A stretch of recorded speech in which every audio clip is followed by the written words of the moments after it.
What else? Over here. Oh, dang it. I thought nobody would get it. Okay, she's a human imprint, which means, now smarty pants, means what? Red tail or that squirrel nest. They end up on the ground, and a little fuzzball this big looks really cute. So people take them home and think they're gonna make a good pet. See these feet right here, guys? It is not a good pet. But you do something that we can't fix. When these guys are first focusing their eyes, they become what they see.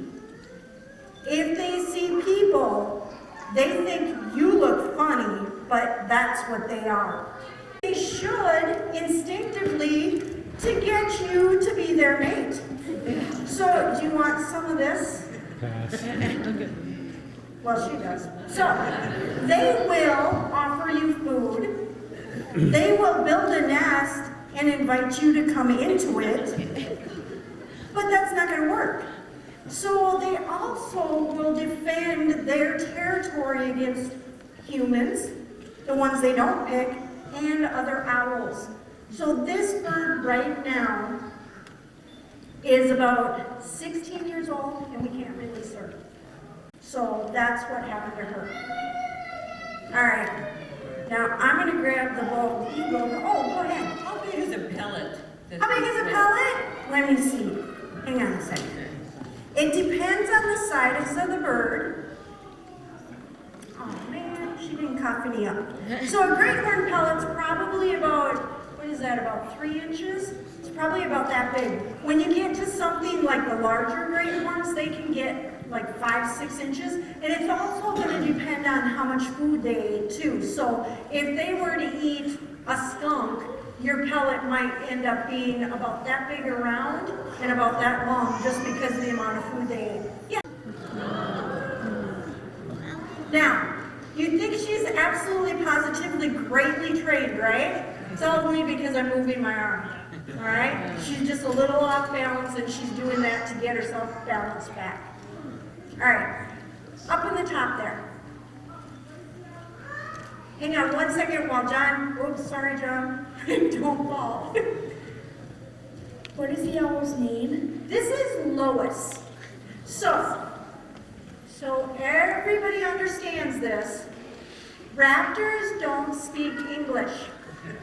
They do not understand anything we say, because they're going to eat other birds. They're going to be in cities and places like that. Great horned owls, yes, because they will be in areas where rodents are. They're not going to eat fish, but, same type of territory. Yes? I have 2 questions, actually. What would be their prime habitat location, type of habitat, and are pine trees considered to be some of their bird cover? Okay, so habitat, he asked 2 questions about habitat and what's their prime, are pine trees their prime location. Are we talking about great horns? Yeah. Okay, so great horned owls steal other birds' nests. Some of them are cavity nesters, so if a pine tree has a huge woodpecker hole in it, they may nest in that hole. Okay, so other animals may build a nesting site for this type of bird. So it just depends on what they find. They're not picky.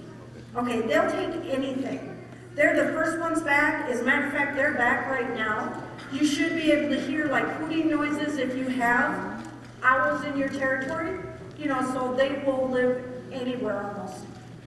It's like, what are you doing? So the owl has special little feathers that kind of look like a line going down there, but they're just different types of feathers. So it's not actually a line itself, it's just the different types of feathers that they have. They're really fun.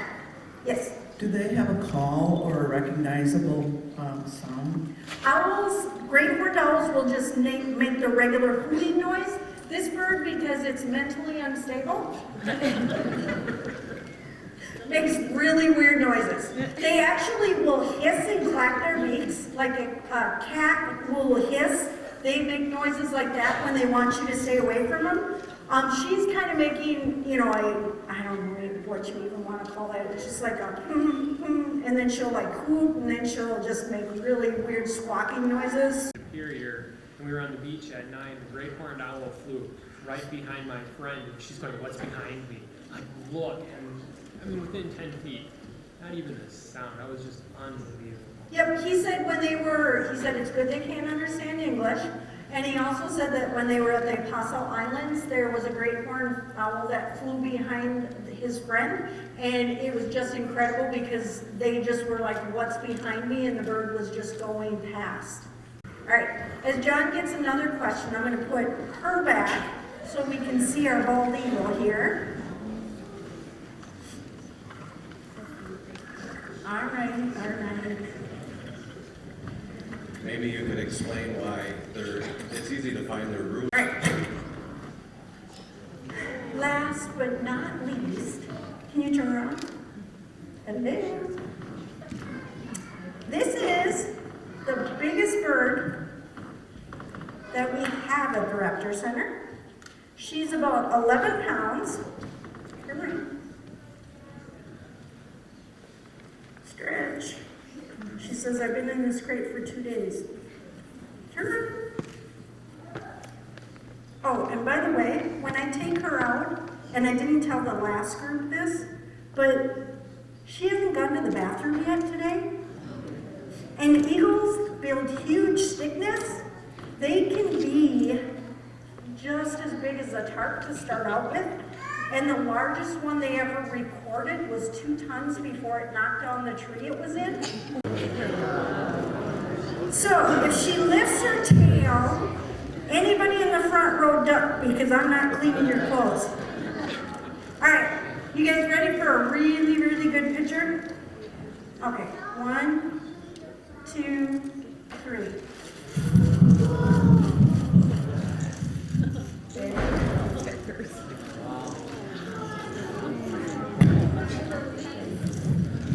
She's got a 7-foot wingspan from tip to tip. She's an average size Midwest bald eagle. Her name is Max. She came to us with a broken wing.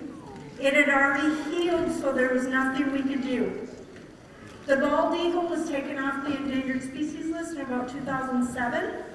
It's still protected by the Bald Eagle Golden Eagle Act and the Migratory Bird Act.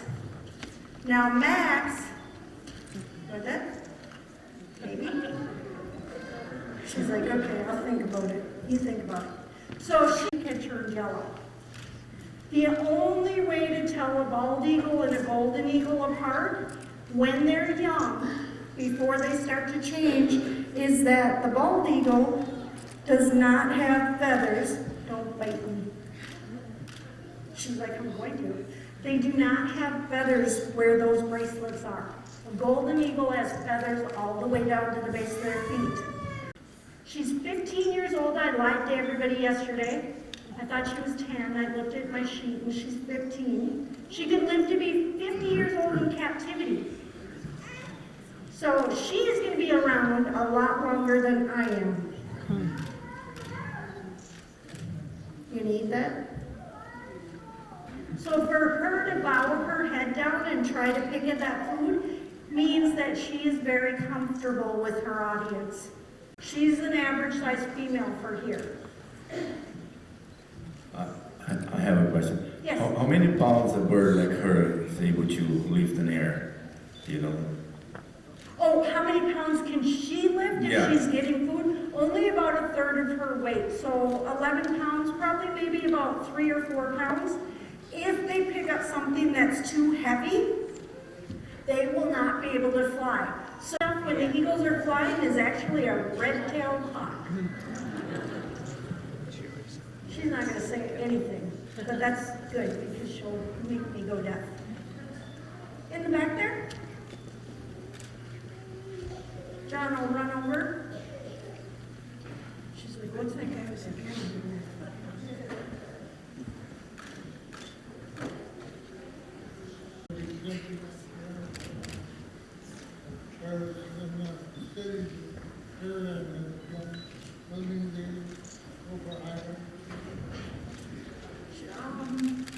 John, can you help me with that one? I didn't hear the whole I question. think, as I understood the question, in the cities, the peregrines are building nests and flying way up high, 35 stories, and yet elsewhere they are much lower to the ground.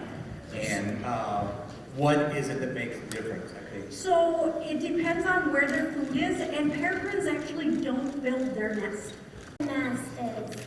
For this one, her nest would be starting out probably the size of this tarp, and they build huge stick nests year after year, and they come back to the same nesting site every year, and they can live to be 24. So, like I said, those nests can get as much as a car weighs by the time they're done. Uh-oh, here it comes. She's like, man, that feels good. All right, let me put her away. I think we're running out of time here. And what we can do is I can have you guys come up for a couple questions while we're putting the birds away. And I have to be really careful with her feathers and her feet. So I'll put her in face first.